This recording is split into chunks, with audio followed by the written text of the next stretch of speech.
এই যে কলিজাটা, এই যে এটার উপরে একটা যে লেয়ার আছে, এই লেয়ারটাকে আপনারা হচ্ছে হাত দিয়ে এভাবে একটু টান দিলে উঠে যায়। তবে আমারটা আগে ছোট করা হয়ে গেছে, এটা বড় থাকতে এভাবে টান দিতে পারেন, অথবা গরম পানি দিয়ে একটু জাস্ট একটা বলক তুলে ওটা নামাই ফেলে পানি ঝরাতে দিবেন। ওই সময় এটা যে এরকম একটু পুরু হয়ে যায়, ওইটা এভাবে একটু তুলে দিতে পারে না। আমরা কিন্তু ছোটোবেলায় এটা সহই খাইছি, ঠিক আছে, এটা সহই খাইছি। ইদানিং হচ্ছে দেখতেছি বিভিন্ন জায়গায় যে এটা খাওয়াটা ঠিক না, এই জন্য আর কি তুলে নেওয়া। হ্যাঁ, এটা এখন একটু গরম পানিতে হালকা সেদ্ধ করে নিব, সেদ্ধ না জাস্ট একবার একটুই করে এটার যে ময়লাটা ওটা বের করে নিব, এই জন্য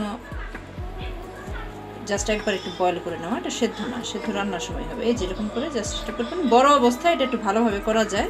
আমারটা ছোট করে ফেলেছে, এই জন্য একটু দেখাই দিলাম। সামান্য একটু হলুদ দিয়ে দিলাম, এটা একটু বলক আসুক সে পর্যন্ত ওয়েট করতেছি।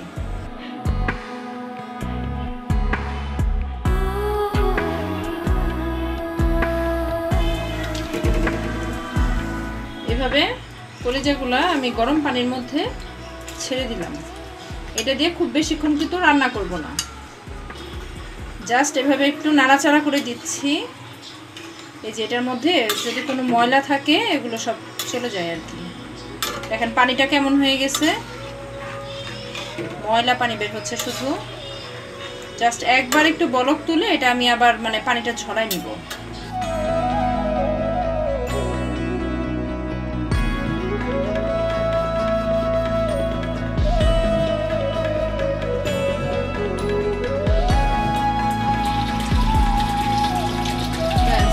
এবার এটাকে রান্নার জন্য প্রস্তুত করব।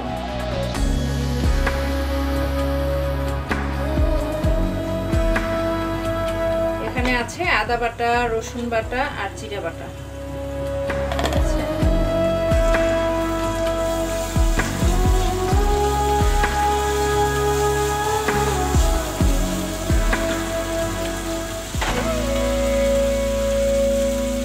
পরিমাণ মতো লবণ দিয়ে দিলাম,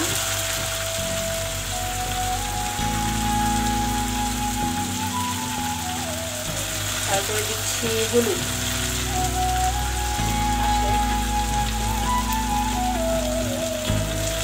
তারপরে মরিচ।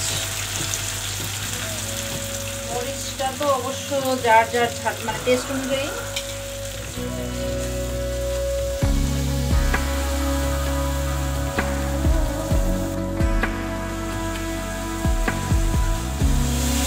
সামান্য একটু পানি দিয়ে দিয়েছি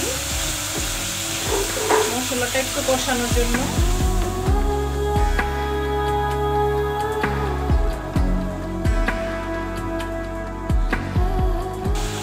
আর এখানে একটা মশলা দিচ্ছি, এটা হচ্ছে ধনে গুঁড়া আর রাঁধুনি, দুটো একসাথে একটু হালকা ভেজে তারপরে গুঁড়ো করে নিয়েছি। হ্যাঁ, এইবার আমি কলিজাগুলা এখানে দিয়ে দিব।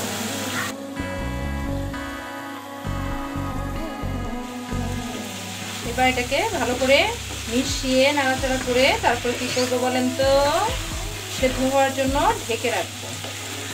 আস্তে জাল দিব, প্রথমে কষানো হবে, তারপরে আবার পানি দিয়ে সেটাকে সেদ্ধ করে একদম শুকিয়ে ফেলবো। কারণ কলিজাটা আসলে কলিজা ভুনা, এটা ঝোল খায় না, একটু ভুনা ভুনাই খায়, এটা একদম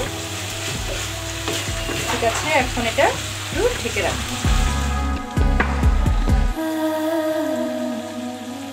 দেখি আবার কি অবস্থা। ওফ, একদম পানি উঠে গেছে অনেক, দেখছেন? এই পানিতেই প্রথম কষানোটা আমি এই পানি দিয়েই করব, এক্সট্রা কোনো পানি দিব না আপাতত। এবার আবার ঢেকে দিয়ে রাখি। এবার দেখি আবার কি অবস্থা। ওফ, পানিটা একদম শুকিয়ে গেছে, তেলগুলো একদম উপরে ভেসে উঠেছে না?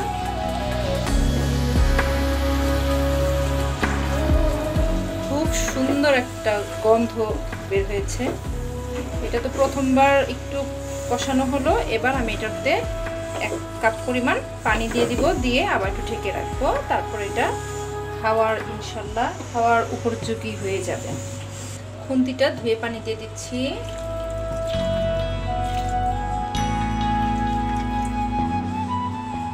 ব্যাস হয়ে গেল। এবার আবার ঢেকে দিব।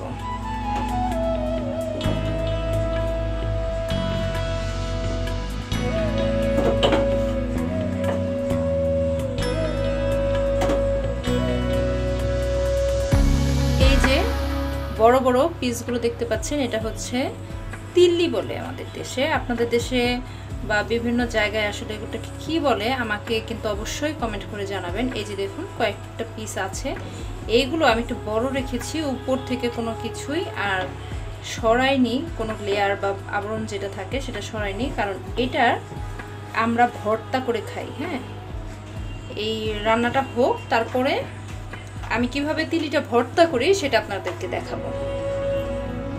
ওকে, এটা রান্না হোক।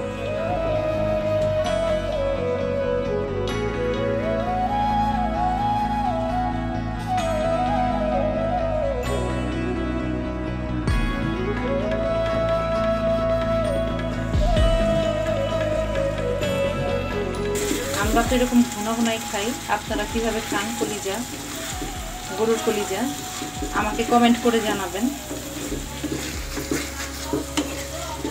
ব্যাস হয়ে গেছে, এভাবে আমি নামিয়ে নিচ্ছি।